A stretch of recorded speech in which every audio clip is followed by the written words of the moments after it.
time, I've taken the H3PO4 and I've already poured some in this container, because again, remember, don't put glassware in your stock solution, just don't ever do it. And so now I've got this pipette. You can actually see that this has a little bit of water on here, so this is a really great example of why you want to rinse out a pipette before you use it. So I'm going to put the tip in here, and I'm just going to get a little bit on here, not a lot, just a wee bit. Don't need a lot. And see, I'm just going to take that same amount, just coating the whole thing. So that's my waste container, and again, I'm just coating it with this acid, which is fantastic, because now I won't accidentally have a slightly diluted amount. And then I'm just going to pipette, again, 10. Last time it was 20, this time it's 10. So in all of these flasks are going to be 10 milliliters, that's the volume of this acid. I will be adding water to it, but the water is just to help us see the reaction. The water is not removing the amount of this. The amount of this in there is still going to be 10 milliliters of this guy. It's just going to also have water in it. All right, so take this, I'm going to take this, and I'm going to fill it up with the 10.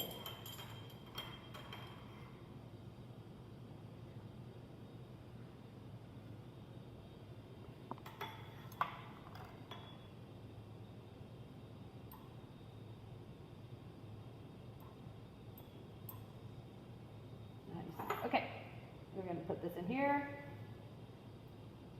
And I'm going to do that with all 3 flasks.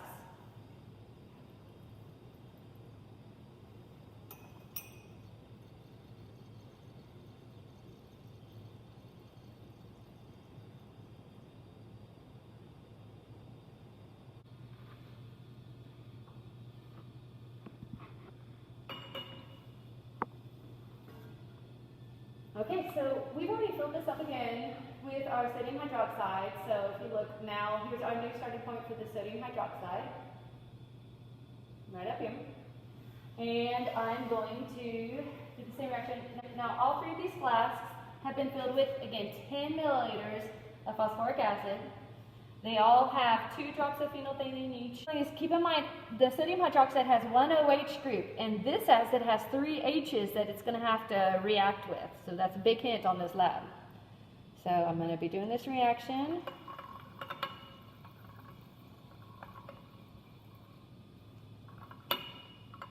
I'm going to do it the other way where I'm swirling. Make sure that you guys can see.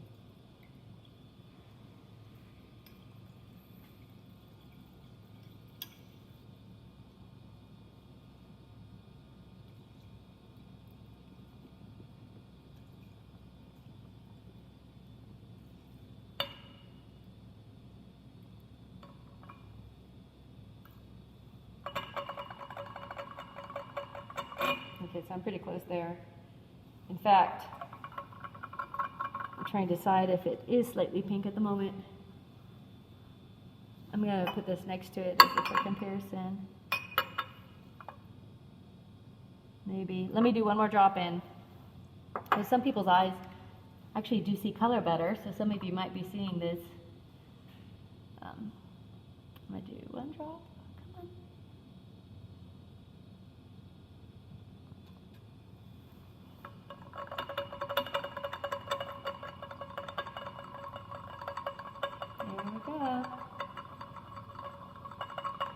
Does that look nice? See how nice of a light pink that is compared to these ones? Yep. Nice light pink. So we're going to get that measurement.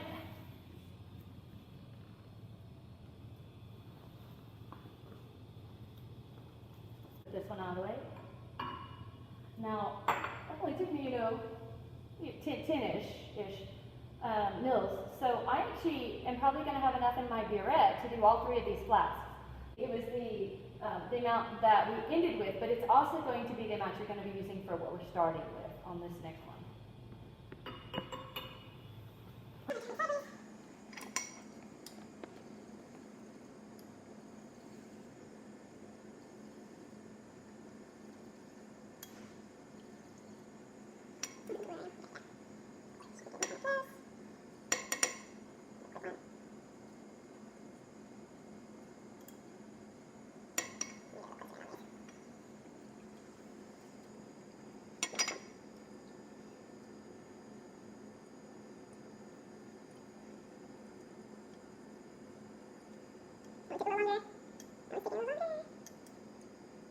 That took a really long time. Let me see if I can just get a drop.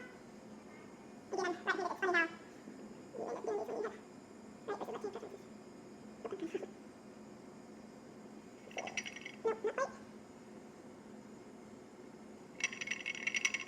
Nope, not quite. One last one. Okay. Let's compare. Yep, that looks slightly pink. That's faintest of faint. And notice that I can swirl it and it's not going away. All right, so we'll get this reading. And again, this is also going to be our starting point for our next one.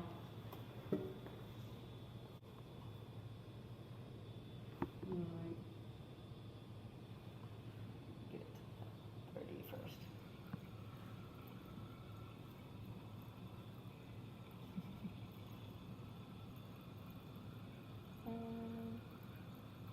Stop it there. Okay. Voila. Slab's fun. You feel like a magician.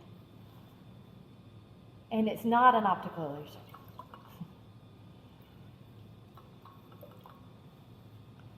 Around.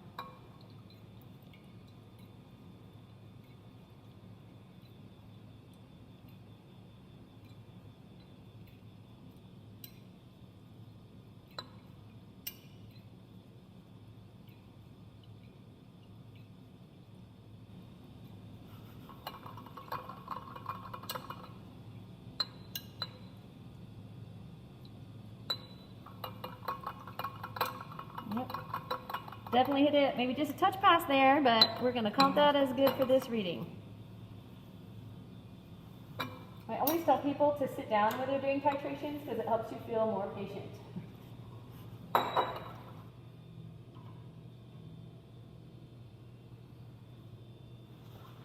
One thing I want to just note is that we're using acids and bases. They react with each other, but it's okay to put them down the drain with a lot of water.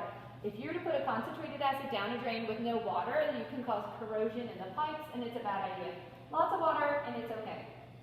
So you'll notice over here, this was my stock solution of NaOH.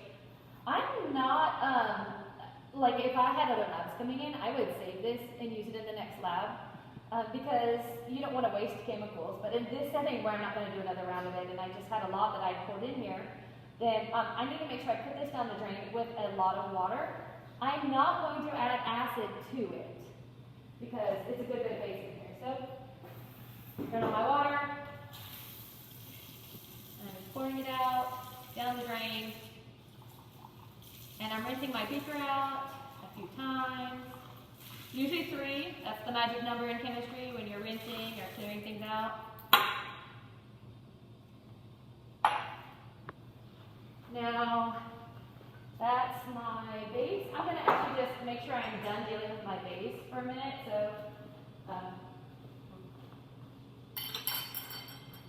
again, my funnel, I'm going to rinse this out.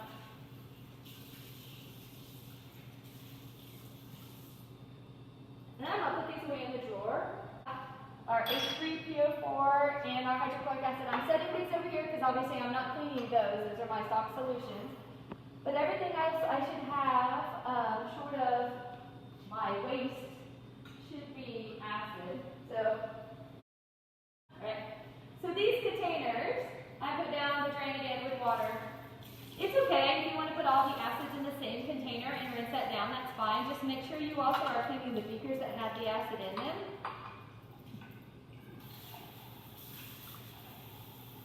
Again, I'm doing 3 rinses. I'm making sure all the surfaces are cleared.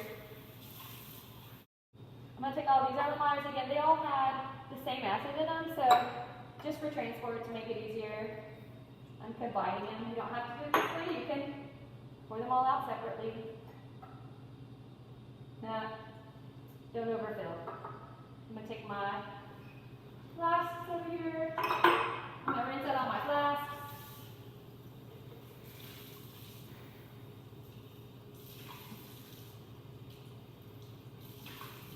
Notice I didn't take my gloves off. These are acids and bases. You can rinse them off with your gloves on, it's fine. A little tiny drop of something like this on my wrist could hurt just the tiniest bit. So I'm just being extra cautious. So now put these away.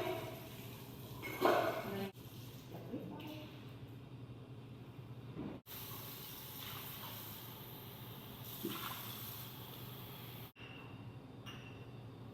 I'm